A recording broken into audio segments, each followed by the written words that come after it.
Osman balleessee jiraadheewu ani jaartii namaati. Hamzaati hin jirtaa dhufee maakiin akkana na goote akkana na balleessite akkas na goote jee sitti himachuu ni danda'a. Ustaazota baay'eetu jira, ulamaa'ee hedduu jira, beektoota hedduutu jira jechuudha. Duriyyee walitti qabatee duriyyee assamaarree warra takkaa qaama dhiqatee hin beekne re'ee hunda walitti qabatee haadha tiyya na arrabsaa oolan obboleessa kiyya xiqqaa ka'ummaan tiyya araasii jirtummaan tiyya deessee jechuudha ilmoo dhaltee. Ilmoo xiqqishoo hunda rabbi shafaa haa godhu jaanii arrabsu turan. Sigalee kana hunda isaa assamaarree jechuudha. Sigalee miti warra baalagee hunda ol galchee na arrabsu ture. Sagalee isaa si dhageessaa mallee Hamza. Namni sheekaa tokko osuma waan fedheewu balleessee jechuudha. Waan fedheewu haa balleessu namni akkamitti akkanatti nama arrabsa. Dhaggeeffadhu Hamza.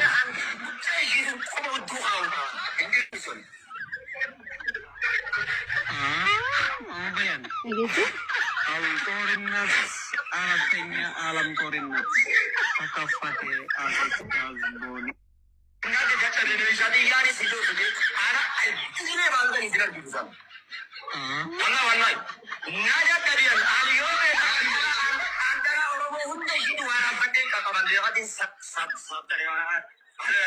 Ammas video maakiitiin qaba waan jeef sanillee naa gaafattashi yaa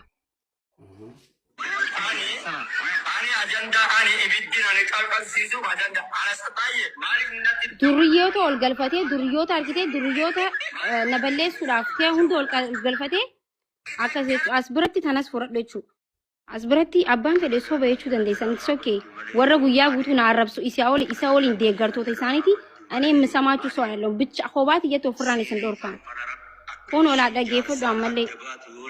Dalagaan kiyya jala haabaddu malee yoo ani Siri falfalarab akka ishiin jaarsaan adda baatu yoo na itti hin hojjetin yoo akka ishiin gadaamessi ishii itti hin hojjetin ani Muhammad Bayaan miti.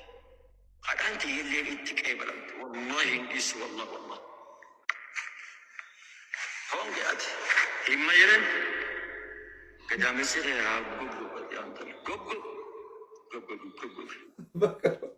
No, Hamza miti wallahi amma gareen inni jaarrate garee jaarrateeti baay'izawee ani nama garee jaarratu miti an nama rabbii tokkichatti haqa qabadhee nama deemu wallahi wabillahi shirri isin daleedanii sumatti deebi'a kaleessas dheengaddas anuma kuffisuuf deemta waan ta'eef wallahi eebba ummaati yaa waan hin qabuuf nama kufuu miti obboleessa kiyya xiqqaa dhalagee Hamza no obboleessa kiyya xiqqaa amma dalagee hunda arrabsuu turan maallaqa kana hin fixanne na obsa Hamza.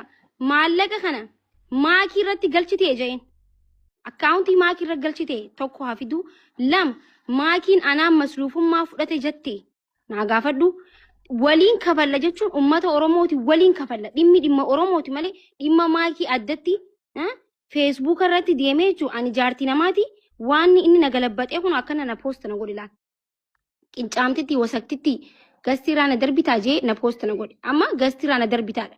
Maallaqas ta'u kafalamee jiraaf namni tokko mucaan Oromoo tokko kafalee jiraaf natti fakkaata. Erga san boodallee hin dhaabne erga dubbii maallaqaatillee ta'e garee yoo saama garee waan qabuuf malee osoo dubbii maallaqaa qofaa ta'e kaleessa na abaaraan ooluu jechuudha. Gastii xiyyarraa gad darbuu moo abbaan fedhe yoo seera manaa cabsee gad darbuun hin danda'a ol kaasuus hin danda'a. Kun kabajaawwan wal ilaallatu miti. Sigalee Hamza. Kabajawwan wali laalatu miti kabajaan tabraati rabbashaa jira gabbuuse yoon gabbuuse balleessi yoon badii qabaadhe badiiti ya deemee nama gaafa namichoon tun akkana na goote akkana na balleessi jechuu qaba malee mana banatee anaat akkasi godhe anaas asiinsi godhe namni Sheek Bayaan jedhamu namni maqaa ustaazaa qabatee osoon balleesse inni na dhaluu danda'a jechuudha dhugaan isinitti hima jechuudha anaaf abbattis obboleessattis na ooluu danda'a. Sheeka jechuun ustaaza jechuun barsiisaa jechuudha. Osoo naan dogongoree jiraadhellee na gorsuu waan kun sirrii miti akkana na goote mucoon tun jee isinitti hime na gorsfachuu hin dandeessan ayyoon balleessillee nama gorsa namaa dhaga'u. Akkasiin si godhe asiin si baate jechuun suni nama maqaa ustaazarraa akkamitti ilaalama. Ani intala dubartiiti nama bultii qabu akkanatti na arrabsuun kun sirriidha. Naa itti hafufuu kabiraati.